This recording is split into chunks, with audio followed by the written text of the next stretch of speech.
Hello and welcome to this news live from Islamabad. I'm Nilo Shipper and these are the headlines.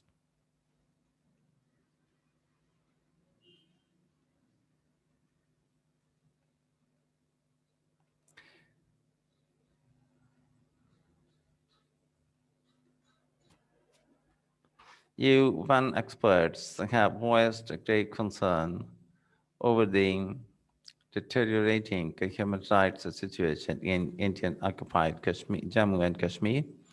In a letter written to New Delhi, five special Unrapporteers said the relocation of the valley's special status may lead to a reduced political representation of the locals. The puppeteers said India's new domicile law may undermine people's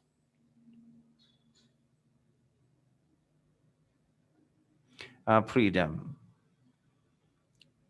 India has reported record single day COVID-19 cases so far this straight ninth day as nearly 261,000 people tested positive overnight. Pakistan has recorded over 6,000 infections and 149 deaths overnight, the highest since last June.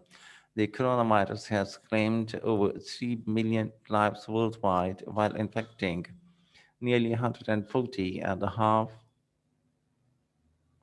million.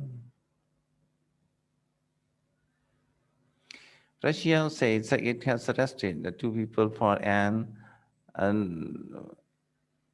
for an at NASA nation attempt against Belarusian Belarusian President Alexander Lukashenko. And the Russian intelligence agency FSB says the individuals were planning for a military coup in Minsk on the 9th of May. The Russian agency says the two men have been handed over to Belarus. The Czech government says it has decided to expel 18 Russian diplomats for their suspected involvement in a 2014 explosion. Talking to the media, Prime Minister Alexander Bebis accused these officials of being secret agents of the Russian intelligence services, while Foreign Minister John Hamasek said the officials have been given 48 hours to leave the country. For more news and details, stay tuned. I will be right back after a short break.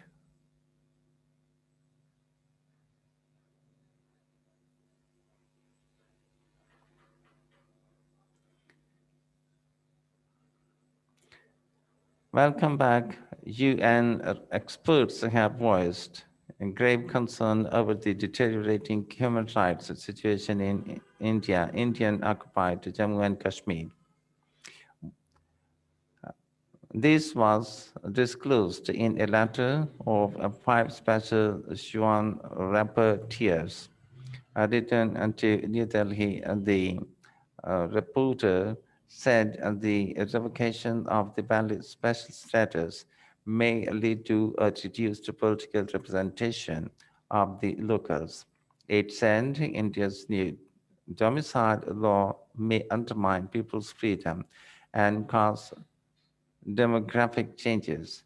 They also want that India is likely to increase its military presence in the territory. The experts criticized the new and then his crackdown on the free speech with internet shutdowns and detention of activists along with journalists and they pointed out that despite the being a majority, There is no member of the Muslim community in the governor's secretary in India. India has reported record single-day COVID-19 cases for the ninth straight day, as nearly 261,000 people tested positive overnight.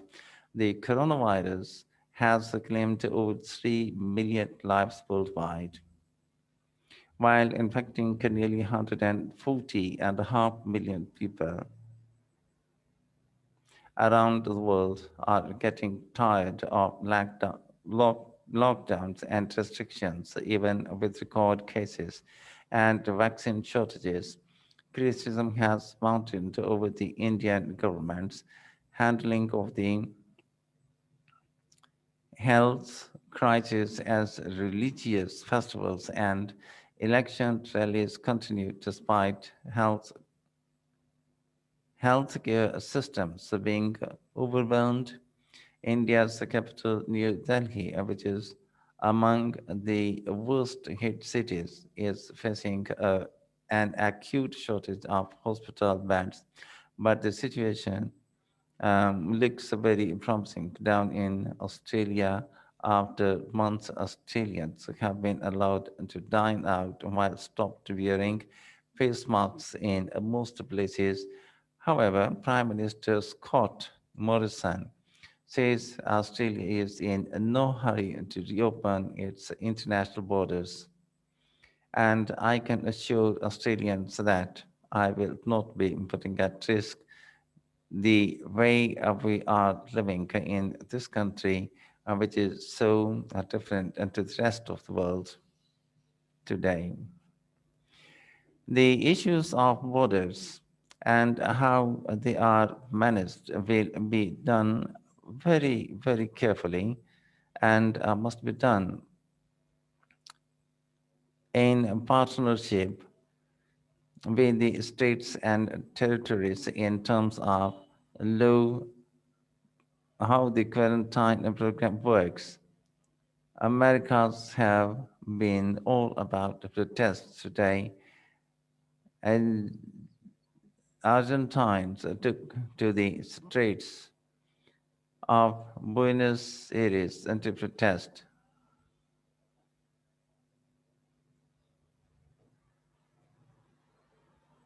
New lockdown measures brought back this week as the daily cases surged into record highs in the Canadian province of Ontario expanded and extended a stay-at-home order and gave police new powers to stop and question the people. However, and the Toronto police said that they will continue to engage, educate, and enforce, but they will not be doing random stops of people or cars fed up over tighter restrictions. Demonstrators hit the ceiling, hit the streets of Toronto, saying unjust laws are meant to be broken. Freedom of movement, freedom of speech, freedom, peaceful assembly affects all of us. So we invite everyone to come and join and fight for that, as Brazil recorded about 68,000 cases, along with nearly 3,000 deaths overnight. France said it will order a strict 10-day quarantine for all travelers coming from South American countries from the 24th of April. The move is aimed at preventing the spread of coronavirus variant first found to Brazil. Meanwhile, in the United Kingdom, more than 600,000 first and second doses of coronavirus vaccine were administered in the past 24 hours. Pakistan has recorded 149 deaths from COVID COVID 19. Overnight, its highest since last June, and the countrywide death toll has reached 16,243. The health ministry said over 6,000 people tested positive for the virus in the past 24 hours. It said the number of active cases has crossed 80,000. The ministry said more than 4,000 patients are in a critical condition and 500 of them are on ventilators. It said the caseload has crossed 756,000, out of which more than 659,000 have recovered. Meanwhile, the authorities have decided to start vaccination of people above 50 years of age from the 21st of April. Russia says it has arrested two people for an assassination attempt against Belarusian President Alexander Lukashenko. The Russian intelligence agency FSB says the individuals were planning for a military coup in Minsk on the 9th of May. The Federal Security Service said the two suspects came to Moscow to meet with opposition minded Belarusian generals. The Russian agency says the two have been handed over to Belarus. Moreover, Lukashenko has alleged foreign involvement in the plot, which he said is most likely backed by America's CIA or FBI. Lukashenko also released a decree to prevent any coup attempts in the future. The Czech government says it has decided to expel 18 Russian diplomats for their suspected involvement in a 2014 explosion attacking talking to the media. Prime Minister Andrei Babis accused these officials of being secret agents of the Russian intelligence services. He said the blast had caused a large and huge material damage, a serious threat and disruption of lives of many local people. Foreign Minister Jan Jamsek said the officials have been given 48 hours to leave the country. Russian Foreign Ministry spokesperson Maria Zakharova has said Parog is well aware of what follows such tricks. Separately, Czech police said they are searching for two men carrying various passports, including Russian ones. The names were the aliases used by two Russian military intelligence officers. Prosecutors in the UK had charged those officers with the attempted murder of Russian spy Sergei Kripal on a British soil.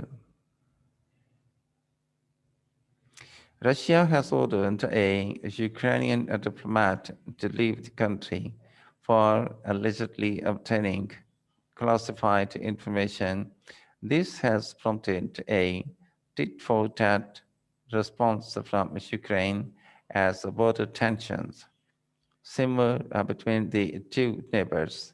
In a statement, Russia's FSB security service said Alexander Soso Nuku was held over his dubious activity. The foreign ministry ordered the diplomat to leave by April 22, giving him a 72-hour deadline. Ukraine then did likewise to a Russian diplomat at diplomat in Kiev. In Russia, a group of doctors has warned that jailed Kremlin critic Alexei Navalny risked cardiac arrest any imminent as his health deteriorates. Navalny went on a hunger strike 2 weeks ago to demand proper medical treatment and access to his personal doctors. In a social media post, the group said Nalvani's potassium levels are high and he should be moved into intensive care. They added, this means both impaired renal function and that serious heart rhythm problems can happen. Delvani is serving a 2.5 sentence in jail over embezzlement charges. He was arrested in January after returning from Germany, where he had been recovering from a nerve agent poisoning. In Myanmar, the anti-coup protests have once again taken to the streets despite repeated violent crackdowns by the military.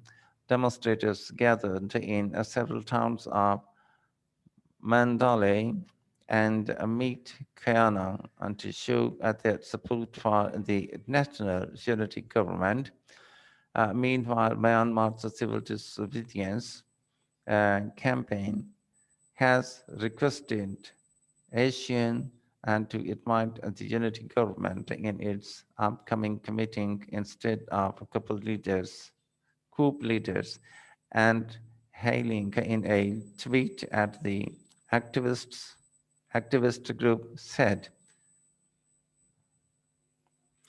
any negotiation with murder in chief will be futile according to an advocacy group. Myanmar's security forces have killed 730 civilians since the February 1st coup.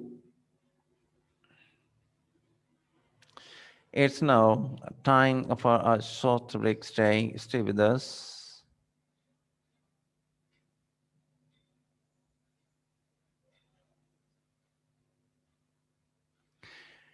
Welcome back. Pakistan's Foreign Minister Shah Mahmood Qureshi says his government's economic diplomacy yielded positive results despite the pandemic. The foreign minister is in Dubai on a 3-day official visit to the USA. Qureshi was speaking at an iftar dinner hosted by Pakistan's Business Council in Dubai. He said the Pakistani business community residing in the UAE has greatly contributed to the country's development. Qureshi said the welfare of expatriate is among the top priorities of the government. He said Islamabad aims to promote trade relations between the two countries. In the U.S. city of Indianapolis, the Sikh community has staged a protest calling for gun reforms after their members were killed in a mass shooting. Half of the 8 workers shot dead at the Indianapolis FedEx facility on the 15th of April belonged to the Sikh community. City mayor and other elected officials joined the hundreds of demonstrators and a vigil, and the community demanded action that would prevent such attacks from happening again. The New York-based Sikh coalition has urged proof of possible racial or ethnic hatred as a motivating factor in the attack. Law enforcement officials say they have yet to determine what motivating to the 19-year-old shooter at the FedEx warehouse. Venezuela's opposition leader, Juan Guaido, has led the protest demanding COVID 19 vaccines.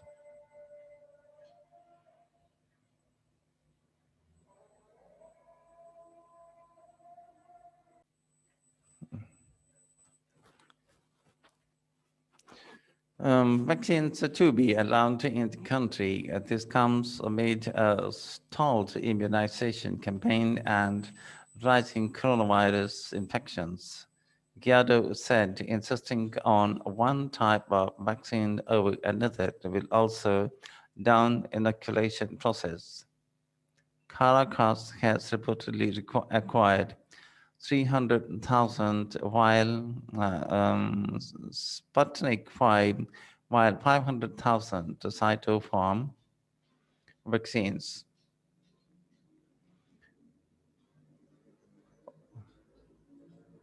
And these have so far been administered to public officials, health workers, and senior citizens. The government has also engaged in talks with Giotto to make the additional vaccine payments with frozen funds in the United States. Venezuela has so far reported nearly 180,000 coronavirus cases and more than 1,800 deaths. The United States and China have agreed to cooperate with each other and to tackle the climate crisis.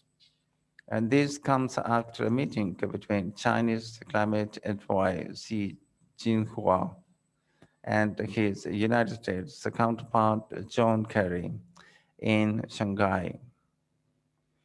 In a joint statement, the two countries saying they are firmly committed to strengthening the implementation of the Paris Agreement. The statement read a climate crisis must be addressed with seriousness and urgency, and that it demands the two countries pledge to continue discussing concrete actions to reduce emissions. Washington formally withdrew from the Paris Crime Agreement in November 2020 under the Trump administration. South Korea says it has lost concerns with the United States over Japan's decision to release United States over this Japan's decision to release contaminated water from Fukushima, a nuclear plant, into the sea. Korean Foreign Minister Chung Ki-hyang raised concerns in a meeting with the United States Climate and Boy John Kerry in Seoul. In a statement, the foreign minister said Chung asked the United States to cooperate with Seoul on the matter. However, talking to reporters, Kerry said it is not appropriate for Washington to intervene. Kerry termed Japan's coordination with the International Atomic Energy Agency, key to ensuring safety. The United States is confident that the government of Japan has had very full consultations with the IEA and that the IAEA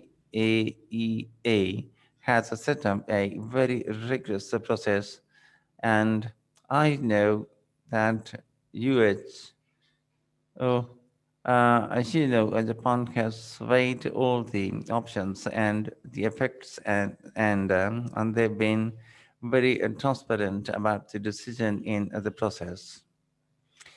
In the Netherlands, pandemic-related restrictions have compelled a luxury hotel in Amsterdam to offer a take away a burger for $23.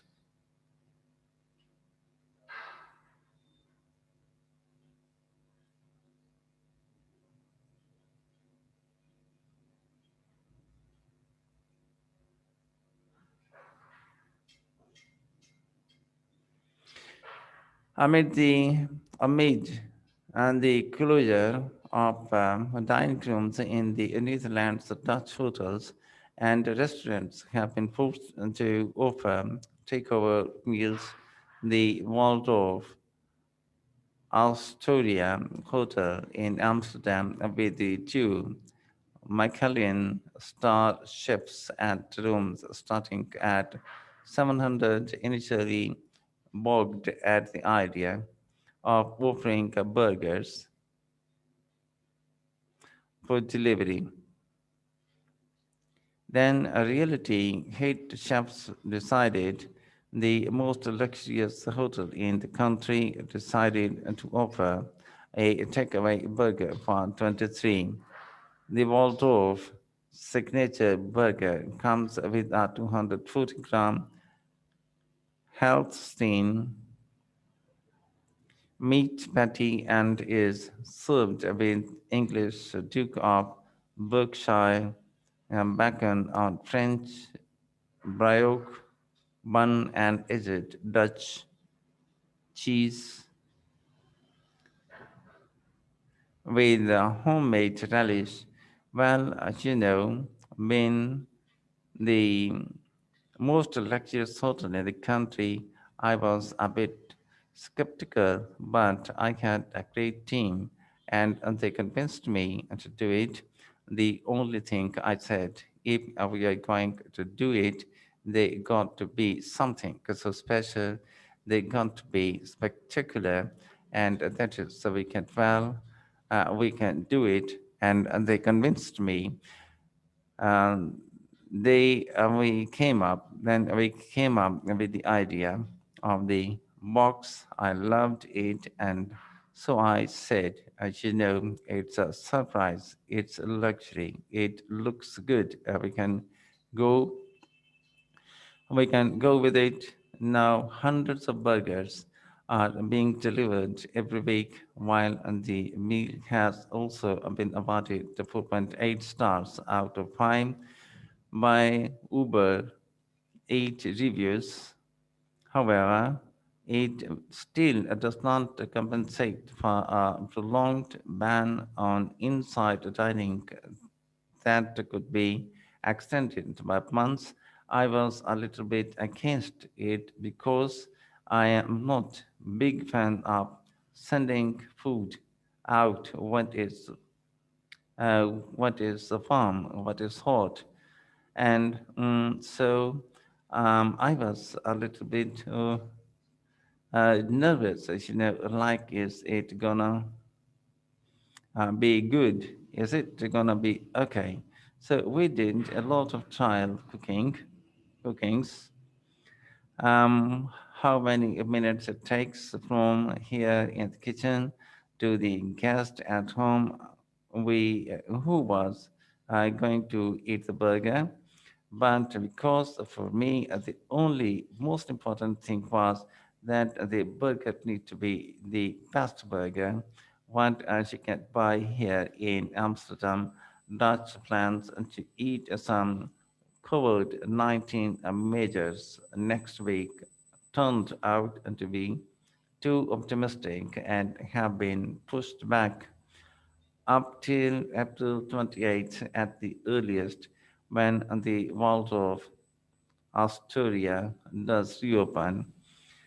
It will have a tasty dilemma whether the Buffalo Burger stays on its exclusive menu or not. In Spain, a school has taken its classes onto the beach for some fresh air after congested online learning due to the pandemic. Online schooling and the absence of extracurricular activities for over a year have surely put a toll on pupils. However, And these Spanish scholars have found a way to escape by taking their classrooms to the beach. The classes are conducted on the sandy shores of Playa de los Niatos beach. The teachers began preparations at 8 a.m. before the children come and sit over the neatly spaced out green test cross. It's something completely amazing. It's completely amazing because the children arrived the next day into school and they like delighted. They feel like and they are doing something different from other schools, and they are asking, when are we going to go again? Where are we going to go into the beach again? Alongside their schoolwork, and the children also have fun by running around sand and playing on the xylophones. The pupils are aged from 3 to 12 and remain in the class bubbles. People from the village. The freshman taught the students how to fish, how to live. They identified the economy that is suffering so much and how they themselves have been able to feed us in the times of pandemic. It is very important for them to know that fish are not in the supermarket, that the fish are in the sea, and we have to catch them. The beach lessons are part of a broader project known as Fresh Air. It aims to create better air quality for children during the ongoing pandemic, including through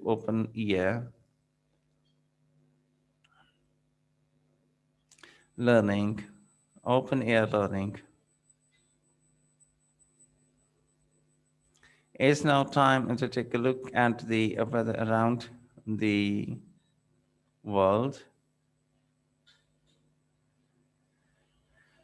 Abu Dhabi 23, Amsterdam 5 degree, Cairo 25, Canberra 3, Islamabad 15, Jakarta 25, Kuala Lumpur 24, London 3, Madrid 5, Moscow 7, Cairo 25, Canberra 3, New Delhi 22, Oslo 3, Paris 3, Riyadh 22, Singapore 25, Srinagar 7, Tehran 17, Tokyo 16.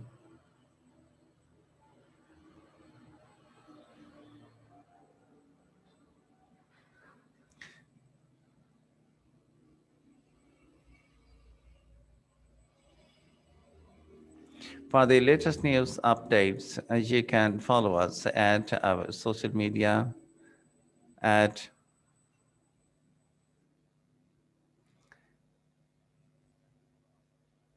intest.news.